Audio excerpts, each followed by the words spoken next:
Hey y'all, my name is Chantel, and if you didn't know, I am a teacher, and this year I am teaching pre-K.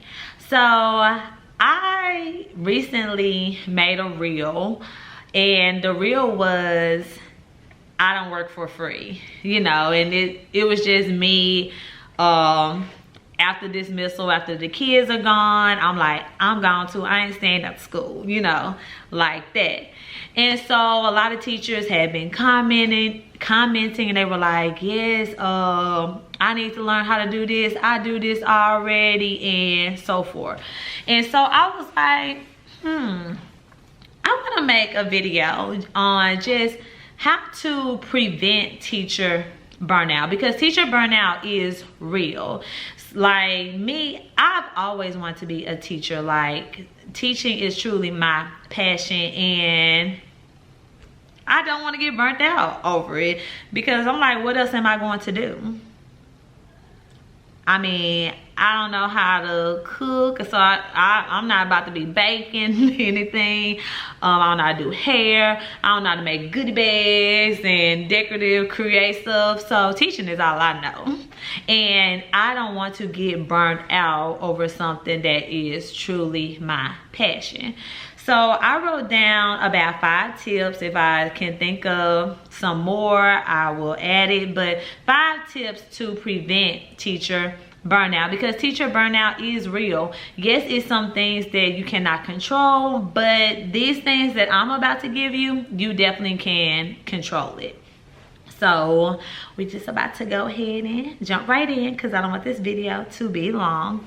And the first thing I have is classroom management. Right? I know. Trust me, I know.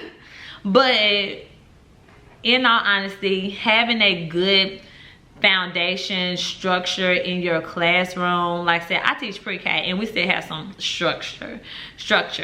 So, but having that good solid classroom management, whatever it may be in your classroom, really can set the foundation, really can help you on days where, everybody has days that you might not even be feeling it, but that your class, you can be like, hey guys, this is what I want you to do, this work, and your class is kind of calm, cool, and collective, because your classroom management is calm, cool, and collective. Then you probably can just relax, just a little bit that day. So I'm not gonna go into just full details, about classroom management, but like at the beginning of the year, I call it boot camp. Like we gonna know each other, it's not, of course, hardcore, like military boot camp, but it's just like, this is what the rules are and the expectations in my classroom. Like, this is what it is. I also do a lot of whole brain, what is it called?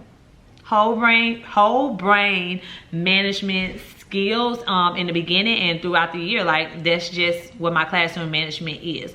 So tip 1 is having a good solid classroom management. And yes, if you are a new teacher, you are going to have to figure out what works for you. I know I changed my classroom management style probably like 4 times before like I found what works for me. And like, this wasn't 4 times like in a year, because of course you have to like make sure that it's right. You have to actually work it out, field test it, whatever you're doing. So make sure, like, you might have to change some things, but you find out what works for you. So that's tip number 1 to help prevent teacher burnout.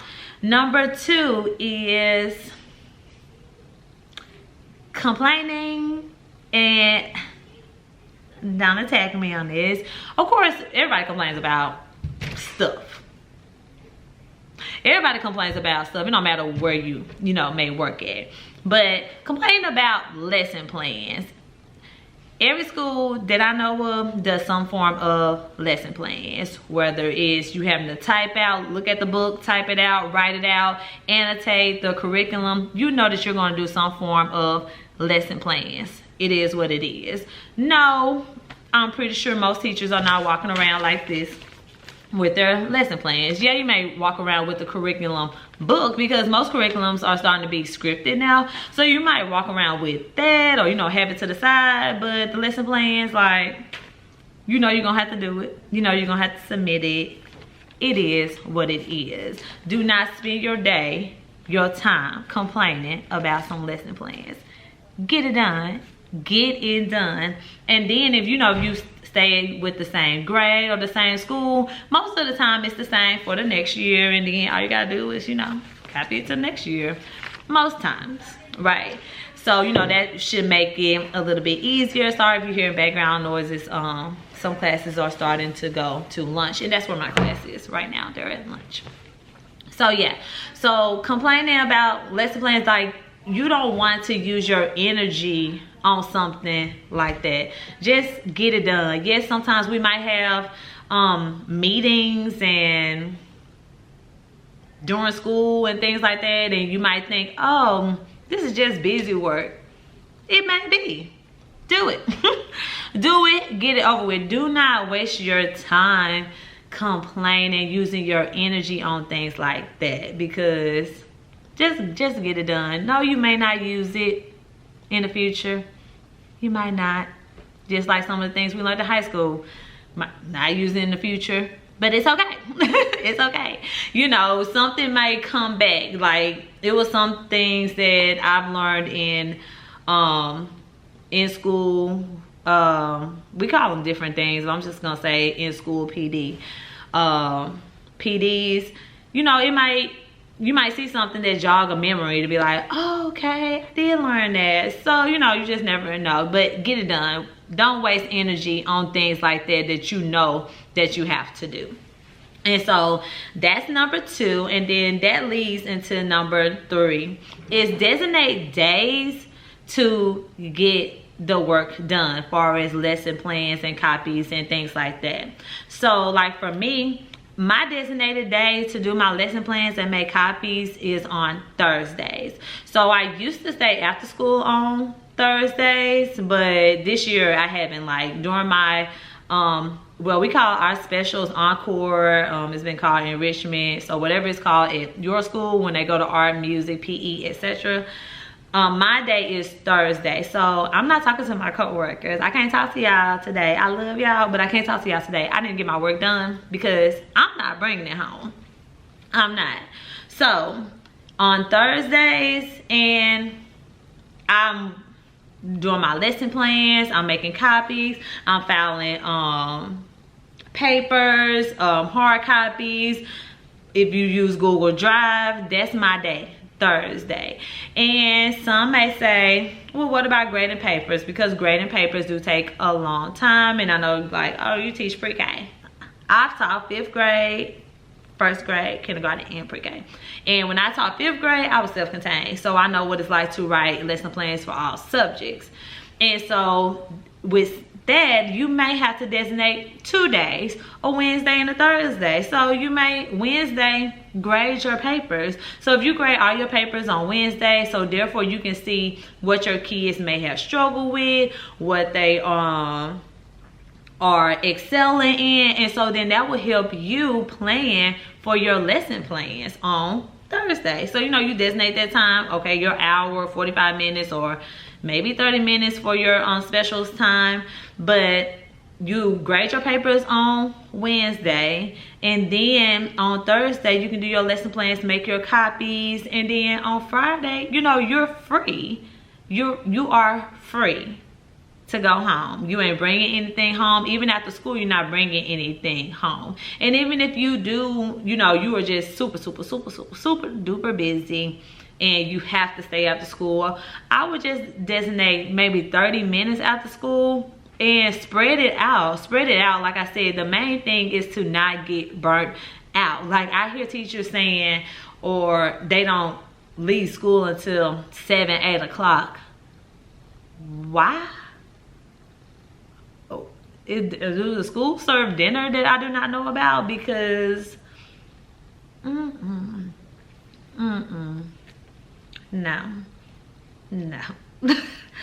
No. So yeah, so some things that help me is I designate, like I said, my day is Thursday. I might have to do it on a Wednesday, especially if we have like big crafts, because with pre-K, you know, you gotta cutting all the stuff out for them. So I might do that on a Wednesday. But all in all, I'm not trying to take anything home. If I do school stuff at home, please believe I am over here stuffing goodie bags, wrapping Christmas gifts. That's the type of stuff I want to do at home, because me, I don't have any kids yet. I don't have a husband, no boyfriend, nothing like that. Yeah, but I know one day I want to have enough energy to tend to my family, or just not even just scratch family. I tend to myself. You know, there's so many things in the world that I want to do and I want to see, and I don't want to be so, oh, I'm tired, you know, and don't want to do anything. So that's that. Okay, so that was 3. And what was that for? I think that was 3. Sorry, hold on. Lesson plans, classroom management. Okay, for, I guess this kind of is a tip, is parents. So parents reach out whatever time they want to reach out at this point. So a thing that has helped me was just being real with the parents. Just, I don't know how to describe it, but just having those conversations as if they were my friends, in a sense, but I'm still your child's teacher, if that makes sense. Like if I'm talking to a parent, I'm like, hey, you know, I'm just like really trying to be not necessarily cool with them, but enough that they know that they can contact me about stuff, but then they know. It's like they know.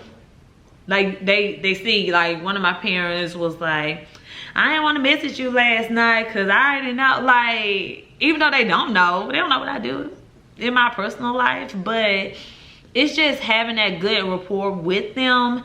And if that's class dojo, I don't mind my parents getting my number. I never had, you know, any problems, because at the end of the day, I can block you.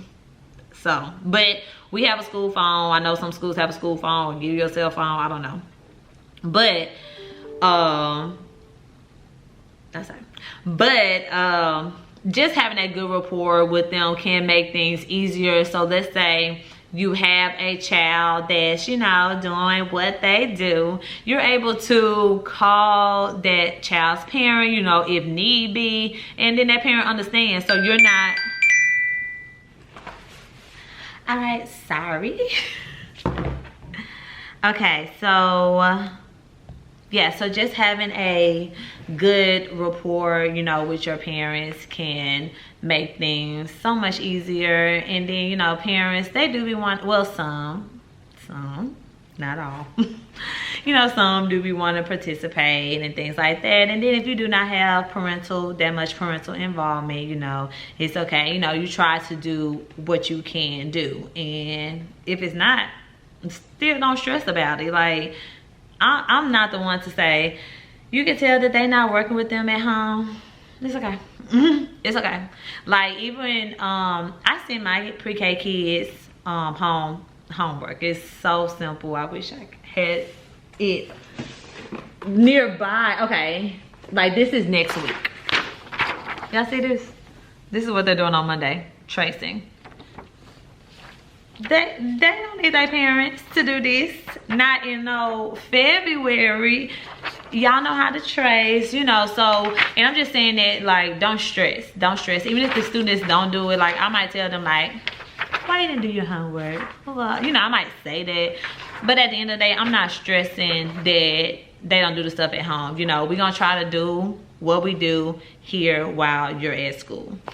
And number 5 is take rest days. I know some of us be trying to save our days, you know, because you never know what may happen. Don't get me wrong, you never know what may happen. But sometimes take a half a day. You know, you might not need a whole day. Take a half a day. And rest. Sometimes you need a rest day for your mind, for your body. Your body will tell you when it's tired. Your mind will tell you when it's tired. You know, you might, when I say a rest day, don't go run errands. I mean, you might need to take a day to go run errands. You know, those are just some things that, like I said, I do to help prevent teacher burnout. Yes, like I said, you have some things that you cannot control. Yes, I know that sometimes they put a lot on you, but in all honesty, my thing is, if we cannot get it done in the allotted time, that means that it may be too much. And that's for administrators or the people at the school board or whoever be making up all this stuff for us to do. I'm like, that's a lot. Made me think I'm back in college. But yeah, so that was just my little 5 tips that work for me. Like I said, that makes me feel you know, more rested. And like I said, that not necessarily rested, because don't get me wrong, I still get tired or whatever, but like I was saying at the beginning, to help prevent teacher burnout. Like, you know, it's so sad, you know, when you hear teachers like, I quit teaching, and it may have been at school, you know, or it may have been the administrator, and you just quit, and you know, there are other schools, there are other options and things like that.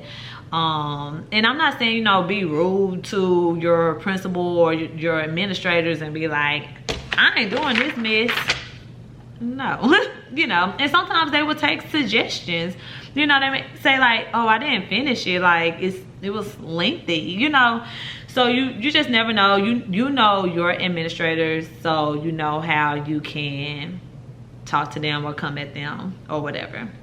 But yeah, so that's all. I hope this video was not too long. I hope it was good, because I'm like I hope it wasn't all over the place. But yeah, that, as you see, it is what it is. This is real life. I always say that this is real life. So yeah, but anyways, I hope you guys enjoyed this video. Don't forget to like and subscribe. I feel like I'm getting a little bit better with posting, you know, videos and things like that. And I post more stuff on my Instagram reels that's pertaining to like stuff I do in my classroom.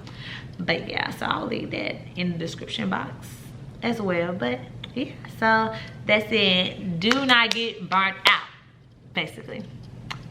Bye.